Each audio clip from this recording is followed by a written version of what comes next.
Hi everyone, good morning. My name is Menachem Creditor, and it is my honor to serve as Scholar in Residence for UJ Federation of New York.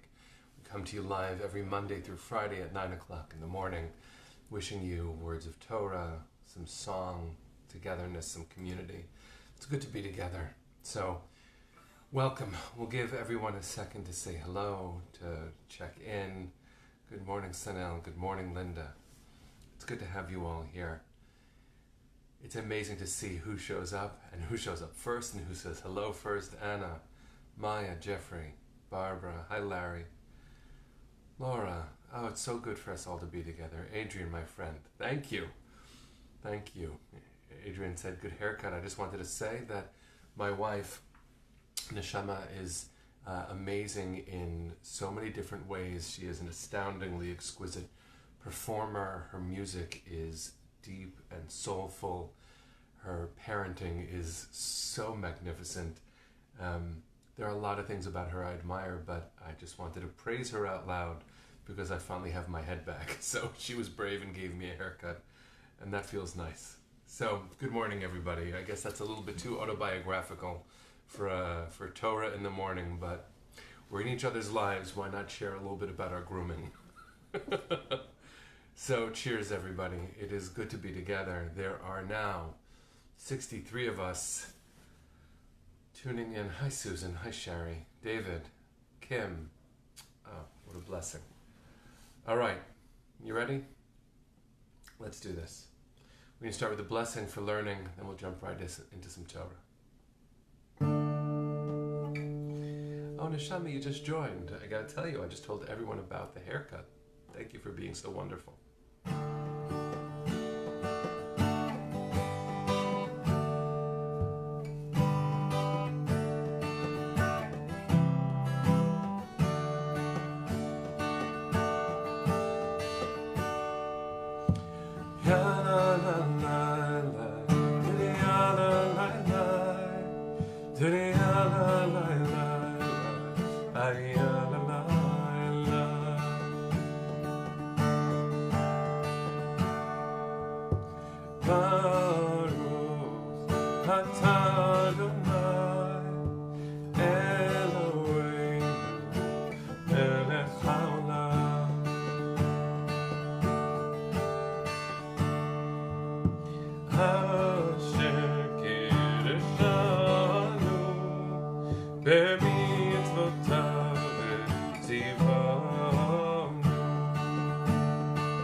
So good morning, everyone. Hope you are well. Hope you had a beautiful Shabbat. Hope you managed to connect with yourself, with family, with friends. I hope you took time to be in the very, very hot weather and to recognize that we have a world in which to sweat, to smile, to walk, to revel. There's something really beautiful about it. So we get to start another week together. And this week, we read two Torah portions called Mattot and Masei. Now, Mattot, Masei, first of all, somehow we got to the end of the book of Numbers. We should do a siyum, right? A celebration of a completion of learning. We have gone through books of the Torah together already, you and I. What a thing we've accomplished. Mattot Masei feels, in the words of Rabbi Avram Saba, who died around the year 1504, to be completely superfluous. The sections within Mattot Masei basically trace where we were.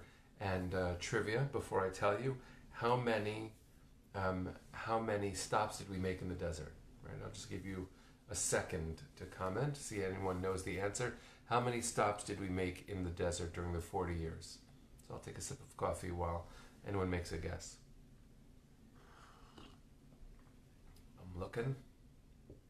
I'm looking. No guesses yet. I'll give you a clue. If anyone is a Douglas Adams fan and you read The Restaurant at the End of the Universe or So Long and Thanks for All the Fish, it's the answer to everything. It's the answer to the most important question. Ready? 42. We made 42 stops in the desert, and we hear about all of them one at a time in this week's Parsha.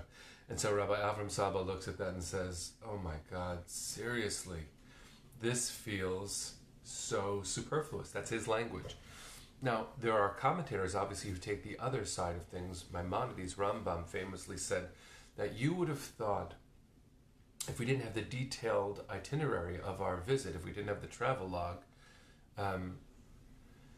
you would have thought that every stop along the journey was cared for. We stopped by oases, we stopped by cultivated places, we had stops. It was a journey where we had neighbors. And in fact, the reason, Rambam says, the reason that we have so much detail when it comes to our travelogue is to remind us that we went to places where no one would go. And God took care of us. It's a reminder in this week's portion, toward the end of the book of Numbers, that we are cared for. So I actually just wanted to say those words for a second. If you and I took stock of these months, I would say weeks or days, but it's months. And we said, all right, so let's have a good conversation, a good look back. And all we saw were the posts, let's say the positive posts that some of us have shared on social media. We wouldn't see each day, each stop along the way, every part of what has been a very complicated wilderness kind of journey. And then after we hit that final stop, let's say 42 different things that we remembered from these months, we said, all right, we reached the end of it. What's really interesting is that the Torah doesn't end with the book of Bamidbar. The Torah doesn't end with the recounting of the journey. The Torah actually continues with one more whole book, and that book, the book of Dvarim, in Deuteronomy, even the word itself, Deuteronomy means second telling. Moshe, who is witness to all of these journeyings, the last survivor of the generation that knew, he tells us the story again. He tells our story. And that means that we have been going through this journey and we can bear witness. And one day someone will look back at all of these things and not skip any of the details of what we've been through. Now I know that that doesn't sound like, only hopeful, only inspirational. But what an important thing for us to actually know the details of this story. For a million reasons. One of them is, let's make sure that we prepare the next generation to not go through what we've gone through. Let's make sure that all these hard lessons that we have learned are well recorded. The mistakes we've made, the correct decisions we've made. Look at what we have been through and don't look away. We have to say to our children, we have to say to our students, we have to say to the future. Let's make sure that we learn from the mistakes that we've made so that we can move forward into a future with learning, with accumulated experience. May we pass down to our children all 42 stops along this wilderness journey. The Torah doesn't pull any punches. The Torah tells us when we got it right and when we got it wrong. And what an important thing for us to look at. Yes, it's a list of 42. Really, if you look at it, you just won't read the whole thing carefully. I remember my first time really paying attention when someone was reading the Torah and they read this section so slowly. And I said to myself, oh my God, can you just be done with the story? And the answer is no. No, we can't. Not if we're going to be honest about it. This is what we are committed to. We are committed to our own history, to telling that story and transmitting it for the future. So I wanted to bless us all as we launch into a new week, a week of closing one chapter of our story, that we remember the details that we've been through, that we cherish our own souls as we traverse the next steps, and we make sure that we record the story well enough, remember it well enough so that future generations can learn from it and navigate even better than we were able. So bless you all. It's good to be together again. Can't wait to see you. Mario Rivera's number. All right, so 42. Just remember, 42 and we'll get through it all. Take care, everyone. Let's sing our way into a gorgeous day.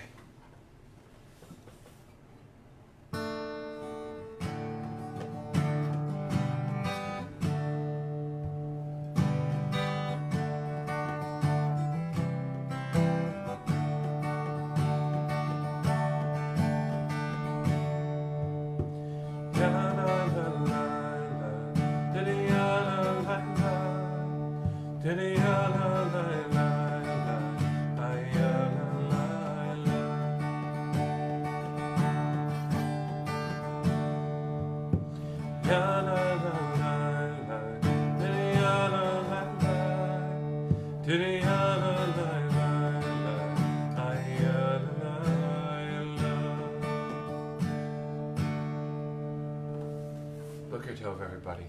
Have a beautiful day. See you tomorrow at 9.